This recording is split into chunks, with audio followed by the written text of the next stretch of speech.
আজকে ভারতেও এই খুনি হাসিনার জায়গা হচ্ছে না। ভারত সরকার বলেছে 7 দিনের ভিতরে টোপলা টাপলি নিয়ে কোথায় যাবা, দূর হয়ে যাও, আমার ভারতে তোকে আমি জায়গা দিতে পারবো না। আমরা মোদী সরকারকে বলতে চাই, বাংলাদেশের প্রধান উপদেষ্টা ডক্টর ইউনূসকে আমরা বলতে চাই, এই ভারত সরকারের কাছে আপনি দাবি জানান, এই খুনি হাসিনাকে বাংলাদেশে নিয়ে এসে মুসলমান জনগণের সামনে প্রকাশ্যে দিবালোকের বিচার করা দরকার।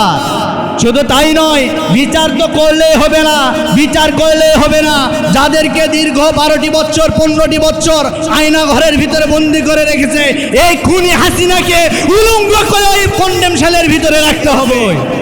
আল্লাহ তোমার দরবারে হাজার শুকরিয়া, আল্লাহ তোমার দরবারেতে হাজার শুকরিয়া, হাসিনা পালাইছে দেশটা সারিয়া।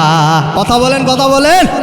আল্লাহ তোমার দরবারেতে হাজার শুকরিয়া, হাসিনা পালাইছে দেশটা সারিয়া। কোথায় আওয়ামী লীগ, কোথায় কাদের কাকা, কোথায় গেল ওই জালিমদের বড় বড় কথা। কথা বলেন, কথা বলেন। কোথায় আওয়ামী লীগ, কোথায় কাওয়া কাদের, কোথায় গেল ওই জালিমদের বড় বড় কথা। খেলা হবে, খেলা হবে, খেলা হবে, খেলা হবে, খেলা হবে, খেলা হবে, খেলা হবে বলে কাদের গেল পালাইয়া। কথা বলেন, কথা বলেন। সুতরাং যেখানে যে অবস্থায় থাক না কেন, আজকে ভারতেও এই খুনি হাসিনার জায়গা হচ্ছে না। ভারত সরকার বলেছে 7 দিনের ভিতরে টোপলা টাপলি নিয়ে কোথায় যাবা, দূর হয়ে যাও, আমার ভারতে তোকে আমি জায়গা দিতে পারবো না। আমরা মোদী সরকারকে বলতে চাই, বাংলাদেশের প্রধান উপদেষ্টা ডক্টর ইউনূসকে আমরা বলতে চাই, এই ভারত সরকারের কাছে আপনি দাবি জানান, এই খুনি হাসিনাকে বাংলাদেশে নিয়ে এসে মুসলমান জনগণের সামনে প্রকাশ্যে দিবালোকের বিচার করা দরকার। শুধু তাই নয়, বিচার তো করলেই হবে না, বিচার করলেই হবে না, যাদেরকে দীর্ঘ 12টি বছর 15টি বছর আয়না ঘরের ভিতরে বন্দি করে রেখেছে, এই খুনি হাসিনাকে উলঙ্গ করে ওই কন্ডেম সেলের ভিতরে রাখতে হবে। কথা বলেন না কেন? ভয় পাচ্ছেন? ভয় আছে? কিসের ভয় রে ভাই? ভয় কেটে গেছে, কোনো কথা নাই। কথা যদি হয় আগে মার হবে। কথা বলেন ঠিক কিনা? মারের উপর কোনো ওষুধ নাই। যেখানে অন্যায় সেখানে প্রতিবাদ, যেখানে অন্যায় সেখানে প্রতিবাদ করবেন, আর কেউ কিচ্ছু বলতে পারবে না। আজকে পুলিশ প্রশাসনরা তারাও বিভিন্ন থানায় বিভিন্ন জেলার কমিশনাররা বলছে যে হুজুর আমরাও ছোটবেলায় ছাত্র শিবির করেছি, আমরাও জামাতের সাথে ছিলাম। বাবারে এতদিন কোথায় গেছিলে তোমরা, হ্যাঁ? সুতরাং আজকে আমাদের আমির ডাক্তার শফিকুর রহমান উনি বলেছেন, আমরা বাংলাদেশে যারা আমাদের প্রতি দীর্ঘ 15টি বছর জুলুম করেছে, আমরা তাদেরকে সাধারণ ক্ষমা ঘোষণা করলাম। এই ক্ষমা ঘোষণা নিয়ে অনেকের চুলকানি শুরু হয়েছে। কথা বলেন ঠিক কিনা? আবার আপনি দেখবেন আমার প্রিয় বন্ধুগণ, তাহলে তার কথার অর্থ বুঝতে হবে, তিনি সাধারণ ক্ষমা বলেছেন এই উদ্দেশ্যে, যারা আওয়ামী লীগ করেছে কিন্তু অন্যায় করে নাই, নিরীহ কোনো মানুষের নামে মামলা দেয় নাই, এদেরকে সাধারণ ক্ষমা ঘোষণা করা হয়েছে।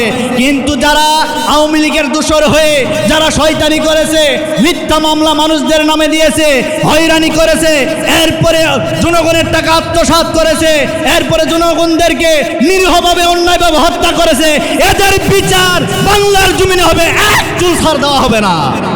কথা বলেন, কথা বলেন। এক চুলো ছাড় দেওয়া হবে না আমার প্রিয় বন্ধুগণ। এরপরে ডাক্তার শফিকুর রহমান তিনি বলেছে, আমরা এক জালিমকে বিদায় করলাম, আরেক জালিমের লাফালাফি শুরু হয়ে গেছে ক্ষমতায় বসার জন্য। দেখবেন তারা কিন্তু আমার এই আমির সাহেবের কথা নিয়ে লাফালাফি শুরু করে দিয়েছে। তার মানে বোঝা গেল আমার আমির সাহেব তো কারো নাম বলে নাই। কথা বলেন না কেন? তাহলে আপনি লাফালাফি করেন কেন? তার মানে বোঝা গেল আপনিও জালিম। কথা বলেন, কথা বলেন।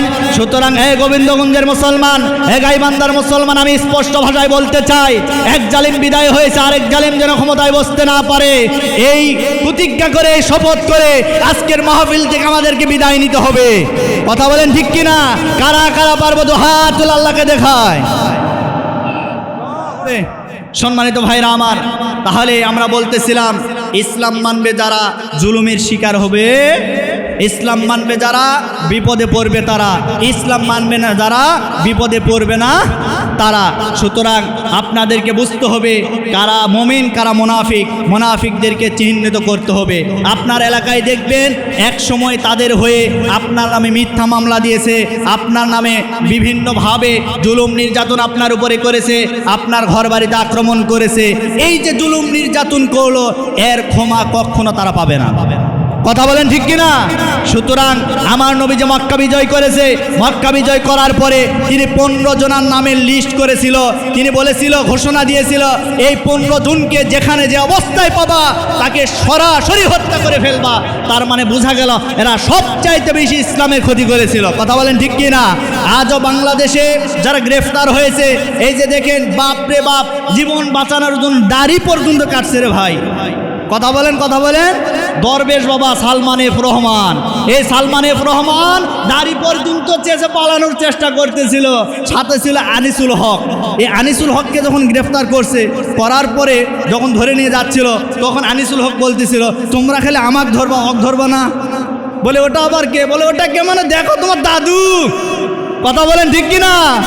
হ্যাঁ, সালমান এফ রহমান বাপরে বাপ লুঙ্গি পরে সাধু হয়ে বসে আছে, মনে হয় কিচ্ছু করে নাই, জিব্রাইলের খালাতো ভাই মনে হয়। কি কথা বলেন? এই হলো বাংলাদেশের অবস্থা।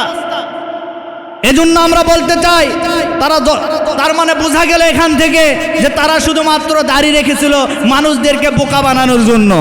কথা বলেন ঠিক কিনা?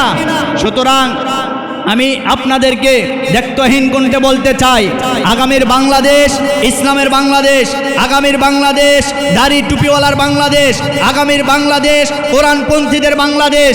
এই বাংলাদেশ গড়ার জন্য আমাদের সকলকে ঐক্যবদ্ধ হয়ে, একতাবদ্ধ হয়ে পাড়া মহল্লায় প্রত্যেকটা জায়গায় কাজ করার দরকার আছে না নাই? কথা বলেন, আছে না নাই? সুতরাং আমরা চাই আজকে বাংলাদেশে তারা রাজনীতি করে প্রতি মাসে তাদের পকেটে টাকা ঢোকে, আর আমরা রাজনীতি করি প্রতি মাসে আমাদের পকেট থেকে টাকা দিতে হয়। সুবহানাল্লাহ কোন? এই হলো আমাদের রাজনীতি। বাংলাদেশে একজন বলেছে রাজনীতি করে সব দলের ভিতরে যদি এইরকম প্রতি মাসে টাকা দেওয়া লাগতো, বাংলাদেশে জামাত ইসলাম ছাড়া অন্য কোনো রাজনৈতিক সংগঠন বাংলাদেশে পাওয়া যেত না।